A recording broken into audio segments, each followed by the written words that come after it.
देश की ताकत तीनों है महान, जवान किसान और जनता महान। नीट में फर्जीवाड़ा, हाईकोर्ट ने बीएमएस छात्रों की जांच के आदेश दिए, रिजल्ट रोके गए।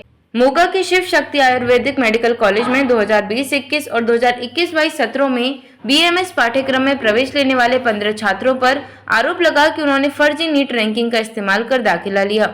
यह संदेह तब गहराया जब पटियाला निवासी राजवीर सिंह ने शिकायत दर्ज करवाई। इस शिकायत के अनुसार दाखिले असली नीट मेरिट पर नहीं थे, बल्कि कुछ दाखिला एजेंटों द्वारा झूठे डाटा के आधार पर फॉर्म भरकर इन छात्रों को सीटें दिलवाई गई थी। दाखिला एजेंटों का नाम और भूमिका। इस घोटाले में 2 एजेंटों तरसेम कुमार, राजकुमार पर सीधे तौर पर आरोप है कि इन्होंने छात्रों की ओर से फॉर्म भरते समय जानबूझकर गलत जानकारी भरी, जिससे ऐसा प्रतीत हो कि छात्र नीट परीक्षा में पास हो चुके हैं। यह माना जा रहा है कि एजेंटों ने फर्जी रोल नंबर, रैंकिंग और नीट स्कोर की जानकारी दाखिल की, जिससे छात्र केंद्रीय परामर्श प्रक्रिया में पात्र पाए गए। 15 छात्रों ने जब गुरु रविदास आयुर्वेद विश्वविद्यालय द्वारा भेजे गए कारण बताओ नोटिस के खिलाफ पंजाब एवं हरियाणा हाईकोर्ट में याचिका दायर की, तो उन्होंने कहा कि उन्हें इस फर्जीवाड़े के बारे में जानकारी नहीं थी और उनका दाखिला विश्वविद्यालय द्वारा ही स्वीकार किया गया था। न्यायमूर्ति शील नागू और न्यायमूर्ति संजीव बेरी की खंडपीठ ने यह स्पष्ट किया है कि न्यायालय इस समय दोष सिद्धि या निर्दोषता की जांच नहीं करेगा, बल्कि सिर्फ छात्रों के शैक्षणिक अधिकारों और जांच की निष्पक्षता के बीच संतुलन बनाएगा। कोर्ट के आदेश। 5 सप्ताह के भीतर जांच पूरी की जाएगी। अभी तक दी गई परीक्षाओं के परिणाम रोके जाएंगे। 13 छात्रों को अगला सेमेस्टर पढ़ने की अस्थायी अनुमति मिलेगी। 2 अंतिम वर्ष के छात्र 30 जुलाई से इंटर्नशिप शुरू कर सकते हैं, लेकिन अस्थायी रूप से। यदि जांच में दोष साबित हुआ तो छात्रों को किसी भी प्रकार की राहत या स्थायी मान्यता नहीं दी जाएगी।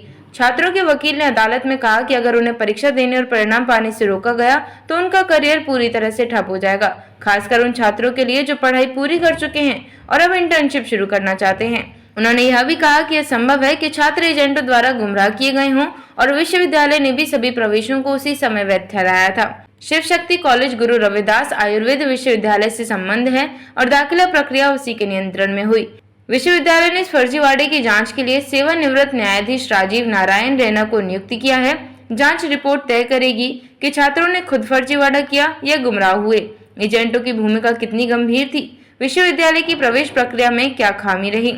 यह मामला सिर्फ 15 छात्रों का नहीं है, बल्कि एक बड़ी व्यवस्था की विफलता को उजागर करता है। क्या नीट डेटा को सत्यापित किए बिना दाखिला दिया गया? एजेंटों के नेटवर्क कितनी गहराई तक सक्रिय हैं? क्या अन्य संस्थानों में भी इसी तरह के मामले छिपे हुए हैं? इस प्रकरण ने उन दाखिला माफियों पर भी सवाल खड़े कर दिए हैं जो एजेंटों के जरिए पैसे लेकर छात्रों को गलत तरीके से मेडिकल पाठ्यक्रमों में दाखिला दिलवाते हैं। फैसला फिलहाल छात्रों को आंशिक राहत देता है, लेकिन यह पूरी तरह से जांच की रिपोर्ट पर निर्भर करेगा।